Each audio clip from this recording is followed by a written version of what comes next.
ನೀವು ತಾಂತ್ರಿಕ ಪದ್ಧತಿಯಲ್ಲಿ ಶ್ರೀವಿದ್ಯಾವನ್ನು ಕಲಿಸ್ತಾ ಬರ್ತಾ ಇರೋರು.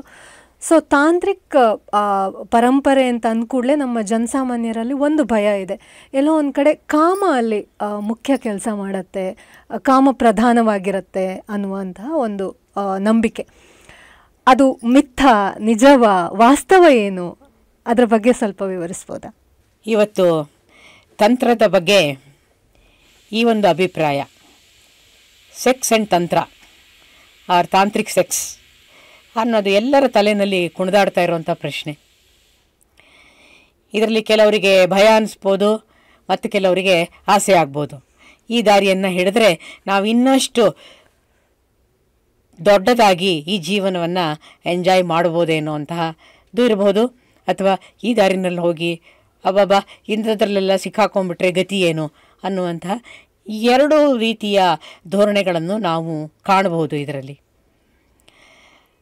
S, there is no doubt that there is a definite connection between tantra and sex. ಆದರೆ ಅದು ಯಾವ ರೀತಿಯ ಕನೆಕ್ಷನ್ ಅನ್ನೋದು ಬಗ್ಗೆ ಯೋಚನೆಗಳಿದೆಯಲ್ಲ ಮತ್ತು ಅಭಿಪ್ರಾಯಗಳಿದೆಯಲ್ಲ, ಅದರಲ್ಲಿ ಒಂದಷ್ಟು ತೊಡಕಿದೆ. ತಂತ್ರ ಅಂತಂದರೆ ಬರೀ ಸೆಕ್ಸ್ ಅಂತ ಅಂದ್ಕೊಳ್ಳೋ ಜನರು ಇದ್ದಾರೆ. ಹಾಗಾಗಿ ಇದೊಂದು ದೊಡ್ಡ ಸಮಸ್ಯೆ ಅಂತ.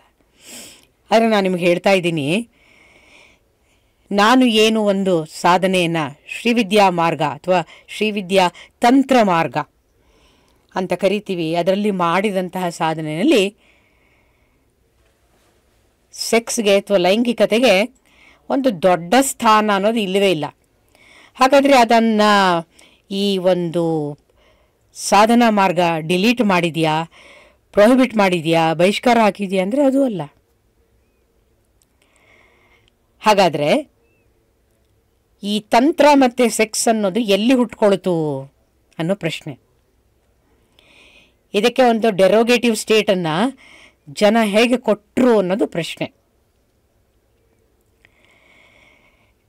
ತಂತ್ರ ಅಂದ ತಕ್ಷಣ ತಂತ್ರವೆಲ್ಲವೂ ಲೈಂಗಿಕತೆಗೆ ಸಂಬಂಧಪಟ್ಟಿದೆ ಅನ್ನೋದು ಸುಳ್ಳು. ತಂತ್ರಕ್ಕೆ ಇನ್ನೂ ಒಂದು ಮುಖವನ್ನು ಹೇಳ್ತಾರೆ, ಏನದು? ವಾಮಾಚಾರ ಅಥವಾ ಬ್ಲ್ಯಾಕ್ ಮ್ಯಾಜಿಕ್. ಹಾಗಾಗಿ ತಂತ್ರದ ಜೊತೆ ಸೇರಿಕೊಂಡಿರೋ ಎರಡು ಕೆಟ್ಟ ಅಂಶಗಳು ಏನು ಅಂದರೆ, ಕೆಟ್ಟದ್ದಲ್ಲ ಆದರೆ ಕೆಟ್ಟದ್ದು ಅಂತ ಜನ ಅಂದುಕೊಂಡಿರುವ ಅಂಶಗಳು ಏನು ಅಂತಂದರೆ, ಒಂದು ಬ್ಲ್ಯಾಕ್ ಮ್ಯಾಜಿಕ್ಕು ಅಥವಾ ವಾಮಾಚಾರ, ಇನ್ನೊಂದು ತಾಂತ್ರಿಕ್ ಸೆಕ್ಸ್ ಅಥವಾ ಲೈಂಗಿಕತೆಯ ತಂತ್ರ ಅನ್ನುವ ಎರಡು ವಿಚಾರಗಳು. ನೋಡಿ, ಇದು ಎರಡು ತಂತ್ರದ ಸಾಧನೆಯಲ್ಲಿ ಇದೆ. ಆದರೆ ಎಲ್ಲ ರೀತಿಯ ತಾಂತ್ರಿಕ ಸಾಧನೆಗಳಲ್ಲೂ ಇದಿಲ್ಲ. ಈ ಒಂದು ಡಿಸ್ಕ್ರಿಮಿನೇಷನನ್ನು ನೀವು ಅರ್ಥ ಮಾಡ್ಕೊಳ್ಬೇಕು ಜನರು. ತಂತ್ರದಲ್ಲಿ 3 ರೀತಿಯ ಮಾರ್ಗಗಳಿದೆ. ಒಂದನ್ನು ಕೌಲ ಮಾರ್ಗ ಅಂತ ಕರೀತಾರೆ, ಇನ್ನೊಂದನ್ನು ಮಿಶ್ರ ಮಾರ್ಗ ಅಂತ, ಮೂರನೆಯದನ್ನು ಸಮಯಾಚಾರ ಮಾರ್ಗ ಅಂತ ಕರೀತಾರೆ. ಸೊ ಸಾಮಾನ್ಯವಾಗಿ ಈ ಕೌಲ ಮಾರ್ಗ ಅಂತ ಏನಿದೆ ಅದರಲ್ಲಿ ಪಂಚಮಕಾರಗಳನ್ನು ಬಳಸುವಂಥದ್ದು.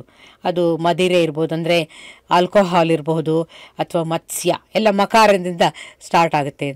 ಅದರಲ್ಲಿ ಫಿಶನ್ನು ಬಳಸುವಂಥದ್ದು, ಮೀನನ್ನು ಅಂದರೆ ಮಾಂಸದ ಮೀನಿನ ಆಹಾರವನ್ನು ಬಳಸುವಂಥದ್ದು, ಮತ್ತು ಲೈಂಗಿಕತೆಯನ್ನೇ ಪ್ರಧಾನವನ್ನಾಗಿ ಮಾಡಿ ಅಲ್ಲಿ ಸ್ತ್ರೀಯ ಯೋನಿಯನ್ನೇ ಪೂಜೆ ಮಾಡುವಂಥದ್ದು, ಮತ್ತು ಆ್ಯಕ್ಚುಯಲ್ ತಾಂತ್ರಿಕ್ ಪ್ರಾಕ್ಟೀಸ್ನಲ್ಲಿ ಸೆಕ್ಸನ್ನು ಇನ್ವಾಲ್ವ್ ಮಾಡಿ ಹೇಗೆ ಅಂತ ಒಂದು ಪುರುಷ ಮತ್ತು ಸ್ತ್ರೀಯನ್ನು ಅಲ್ಲಿ ಬಳಸಿ ಮಾಡ್ತಾರೆ ಅನ್ನುವಂಥ ಅನೇಕ ಕಥೆಗಳು ತರಹ ರೀತಿಯಲ್ಲಿ ಜನರ ಮನಸ್ಸಿನಲ್ಲಿ ಇದೆ.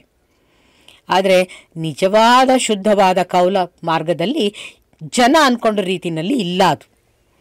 ಅದರಲ್ಲಿ ಸ್ತ್ರೀ ಯೋನಿಯ ಪೂಜೆಯೂ ನಡೆಯುತ್ತೆ.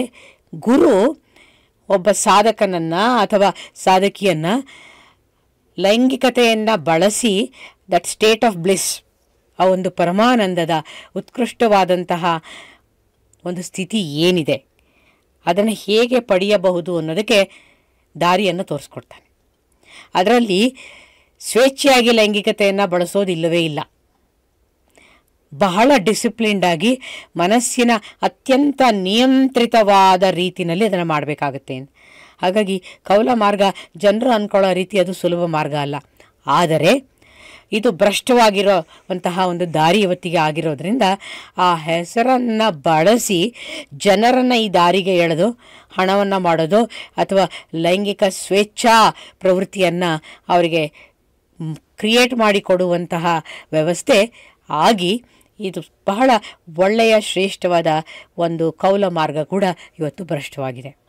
ಅದೇ ರೀತಿ ವಾಮ ಮಾರ್ಗ ಅಥವಾ ಬ್ಲ್ಯಾಕ್ ಮ್ಯಾಜಿಕ್ಕು ಕೂಡ ನಿಜವಾದ ಯೋಗಿಗಳು, ಶ್ರೇಷ್ಠವಾದಂತಹ ಗುರುಗಳು ಈ ವಾಮಾಚಾರ ಅಂತ ಏನು ಹೇಳ್ತಾರೆ, ಒಂದು ಸ್ತಂಭನವೋ ಮತ್ತೊಂದು ಯಾವುದೋ ಒಂದು ಶಕ್ತಿಯನ್ನು ಬಳಸುವಂಥದ್ದು, ಇದನ್ನು ಒಬ್ಬ ಸಾಧಕನ ಜೀವನದ ಒಳ್ಳೆಯ ಮಾರ್ಗಕ್ಕೋಸ್ಕರ ಬಳಸ್ತಾನೆ ಗುರಿ. ಎಂದೂ ಕೂಡ ಗುರು ಅದನ್ನು ಒಬ್ಬನ ಜೀವನವನ್ನು ಹಾಳು ಮಾಡೋದಕ್ಕಾಗಿ ಪ್ರಯೋಗ ಖಂಡಿತವಾಗಿಯೂ ಮಾಡಲ್ಲ. ಆದರೆ ಜನರ ಪ್ರವೃತ್ತಿ ಆಗಿದ್ದು ಮತ್ತು ಶುದ್ಧವಾದ ಸಾಧನೆಯನ್ನು ಮಾಡದೇ ಇರುವಂತಹ ಈ ಮಾಂತ್ರಿಕರು ಅಂತ ಏನು ಹೇಳ್ತಾರೆ, ಮಾಂತ್ರಿಕರು ಅಂತಂದರೆ ಮಂತ್ರದಲ್ಲಿ ಯಾರು, ತಂತ್ರದಲ್ಲಿ ಯಾರು ಒಂದು ಉತ್ಕೃಷ್ಟವಾದ ಸಾಧನೆ ಮಾಡಿದ್ದಾರೆ ಅವ್ರನ್ನ ತಾಂತ್ರಿಕರು ಅಂತ ಹೇಳುವಂಥ.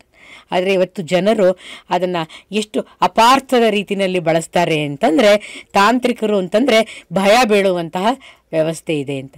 ಇದೆಲ್ಲ ಶುದ್ಧ ಸುಳ್ಳು.